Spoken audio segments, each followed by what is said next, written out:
Pascal, tu as la parole. Et merci du coup de nous avoir manifesté vos marques de reconnaissance pour la confiance que vous nous avez manifestée à moi et à tous les conférenciers pour tenter modestement de répondre à la question comment dessiner le futur, à laquelle nous allons répondre bien sûr avec humilité et surtout avec une grande incertitude. Qui aurait pu imaginer qu'un problème de santé allait bloquer l'économie pendant 2 ans? Qui aurait pu imaginer qu'un président basé en Europe allait faire la guerre à un autre pays européen? Tout peut basculer très vite au niveau écologique, mais aussi au niveau politique et géopolitique. Beaucoup disent que les ODD n'auraient pas été adoptés avec certains dirigeants actuels s'ils avaient dû être votés en 2022. Donc nous pouvons considérer que nous avons la chance d'avoir cet agenda, ce consensus politique commun.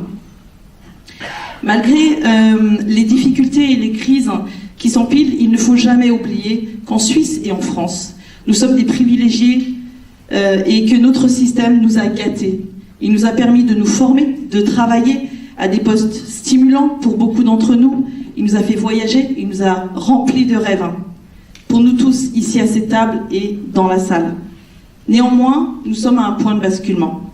Le GIEC annonce que nous avons 3 ans pour agir et le secrétaire général de l'ONU s'indigne. C'est une honte de l'humanité de ne pas avoir réussi à inverser la tendance du réchauffement climatique. Malgré le peu d'engagement, nous avons pourtant cette boussole de la durabilité, l'agenda 2030 de l'ONU, pour transformer le monde. Or, il n'est ni connu des politiques en France, ni évoqué dans les médias, ou trop peu, et donc peu connu des citoyens.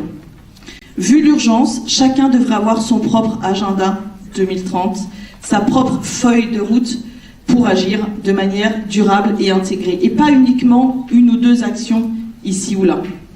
Et nous devons agir tant au niveau des collectivités locales que des entreprises, que des citoyens. Le livre que nous avons co-rédigé avec Corentin et Jean-Claude Coya, qui nous suit depuis Abidjan, avec le soutien de toutes ces personnalités extrêmement importantes dont vous pouvez apprécier bien sûr les analyses, permet de repartir de la base pour essayer de comprendre les choses, ce qui se passe sous le prisme des 17 objectifs de développement durable et en montrant comment un défi, une problématique peut avoir un impact sur un autre défi. Il permet aussi de redonner du sens et d'offrir, entre guillemets, une méthodologie pour accompagner les acteurs. Et cette méthodologie s'appelle 9 étapes pour réussir. Et bien sûr, je me dois de citer l'Institut du Banskoka de Vardrom, avec qui je travaille depuis plusieurs années.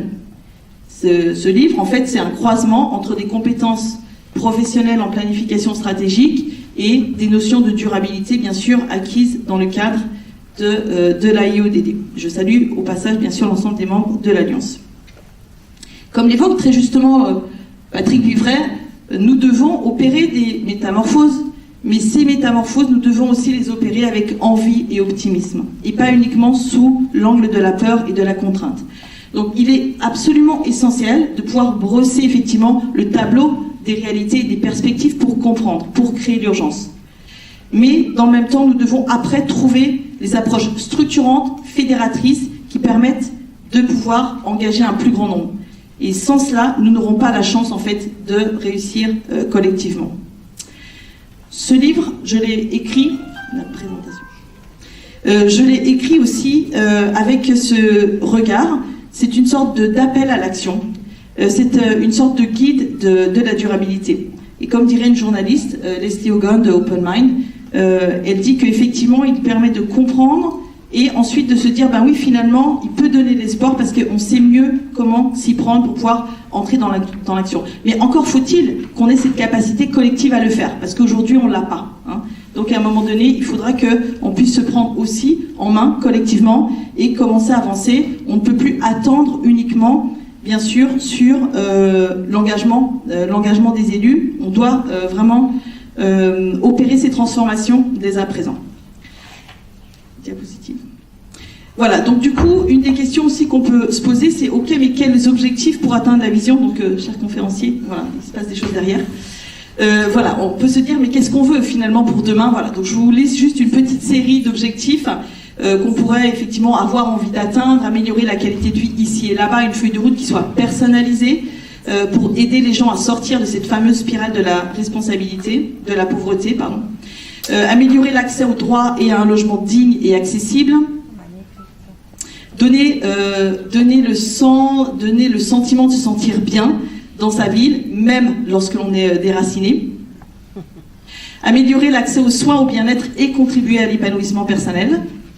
Rendre les activités artistiques et culturelles accessibles à un plus grand nombre, notamment dans les quartiers prioritaires avec les personnes les plus éloignées. Maîtriser les finances publiques en intégrant les ODD dans les projets et attirer les fonds régionaux et européens. Et j'ai aussi envie de dire développer des politiques d'achat durables qui permettent véritablement de pouvoir acheter des produits qui sont basés sur des valeurs en fait sociales et environnementales. Réduire les consommations de matière et réduire drastiquement nos impacts. Être exemplaire en matière de gestion de l'eau et de protection de l'environnement. Préserver la biodiversité et restaurer les écosystèmes.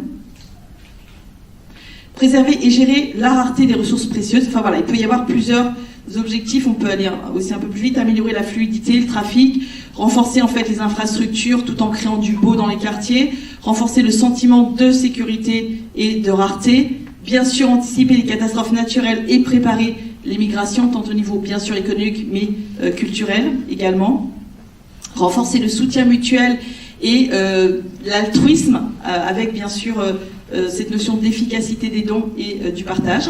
Renforcer l'innovation dans le commerce, l'artisanat en encourageant l'éco-conception, mais aussi l'agroécologie dans le domaine de l'agriculture. Et puis, bien sûr, gérer les risques et les dommages pour l'après-catastrophe. Ici, c'est une chemise, en fait, qui a été détruite avec un vent à 250 km/h. Voilà, un plaque de goudron qui a été déplacée.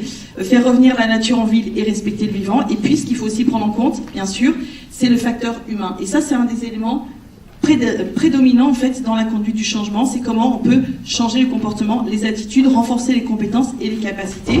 Donc là, il y a aussi d'autres objectifs. Trouver des équilibres, y compris, bien sûr, avec les oppositions, parce qu'il n'y a pas qu'une opposition dans un conseil municipal, mais multitude d'oppositions. Renforcer le leadership exécutif et améliorer la déclinaison des objectifs de développement durable sur les territoires. Tendre vers un urbanisme maîtrisé. J'espère que vous n'allez pas faire ça, Gaillard. Si je trouve l'effort. Voilà, avoir bien sûr une approche optimiste avec une stratégie partagée et des approches participatives.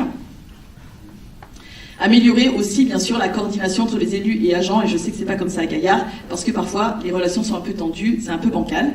Voilà, donc ça fait partie aussi des objectifs sur le plan humain. Voilà, en tout cas, il y a une série d'objectifs, bien sûr, éduquer et sensibiliser à la citoyenneté, au développement durable, et j'ai envie de dire, mais pas que dans les écoles, il faut vraiment que les décideurs d'aujourd'hui soient formés aux enjeux, en fait, aux ODD, pour pouvoir prendre les bonnes décisions et les intégrer dans leur politique. Avec mon éditeur Jacques Maire, que je remercie vraiment très très chaleureusement, aux éditions Jouvence, nous avons conçu cette carte, donc vous pourrez la récupérer en fait en quittant la séance. Et donc on a voulu effectivement se dire comment on peut faire comprendre les objectifs de développement durable de manière assez simplifiée entre guillemets, pour pouvoir effectivement encourager les rendre beaucoup plus accessibles à un grand nombre d'acteurs et que le langage soit pas un langage macroéconomique mais plutôt un langage qui soit adapté aux élus et aux agents territoriaux, tout comme bien sûr aux cadres d'entreprise. Donc on a conçu ce document et l'objectif c'est véritablement de pouvoir faire en sorte que ensuite une réflexion puisse s'engager au sein de votre propre structure. Parmi donc tous ces points clés, qu'est-ce que j'ai déjà engagé dans mon organisation et qu'est-ce que demain je vais pouvoir continuer aussi à engager. Donc le mapping permet vraiment de cette organisation collective. Et puis bien sûr, ce que vous voyez en bas, c'est les traits, c'est de se dire, bah oui, effectivement, quand on travaille sur ces approches, le but c'est de mesurer. Comment on sait si on a progressé? Et donc Peter Drucker disait qu'il n'est pas possible de piloter si on ne peut pas mesurer.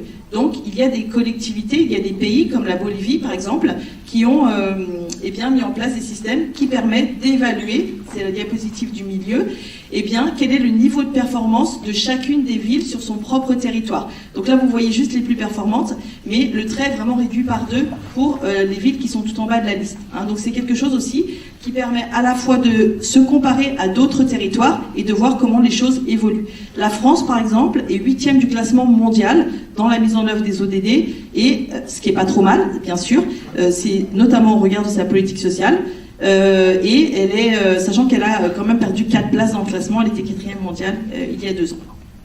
Donc la méthodologie qui est proposée, et je vais aller très très vite, eh bien c'est une méthodologie en 9 étapes. Il y a 6 étapes pour définir une stratégie, et si possible en impliquant les acteurs, parce que c'est le meilleur moyen de pouvoir faire en sorte que les gens s'investissent intellectuellement dans un processus et que par conséquent ils deviennent des ambassadeurs et d'excellents exécutants de cette stratégie.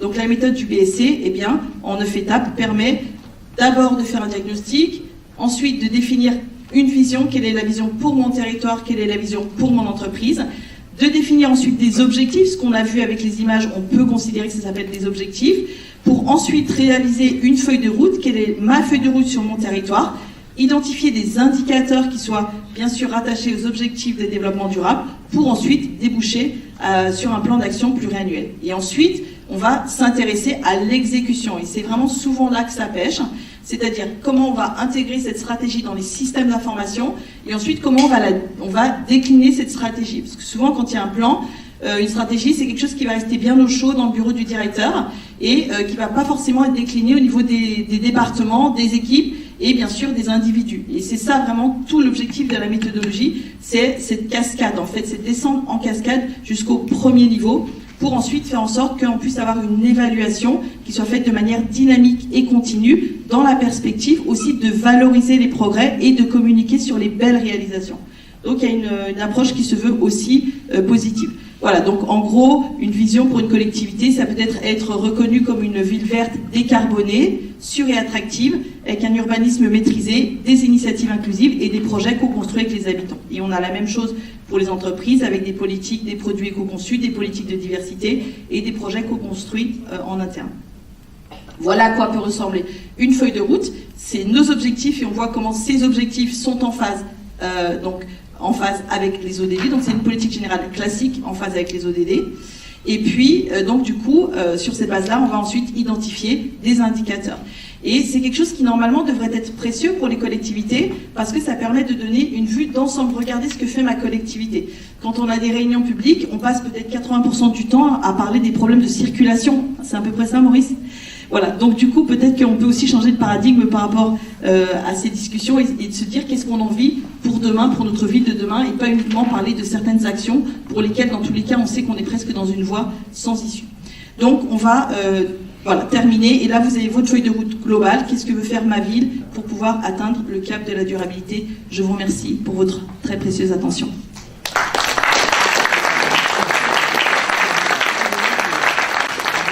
Merci Pascal. Donc j'ai bien compris que pour Pascal, et sans doute pas seulement pour elle, les 17 objectifs du millénaire sont bien les nouvelles tables de la loi, et nous serions très avisés d'écouter ses conseils.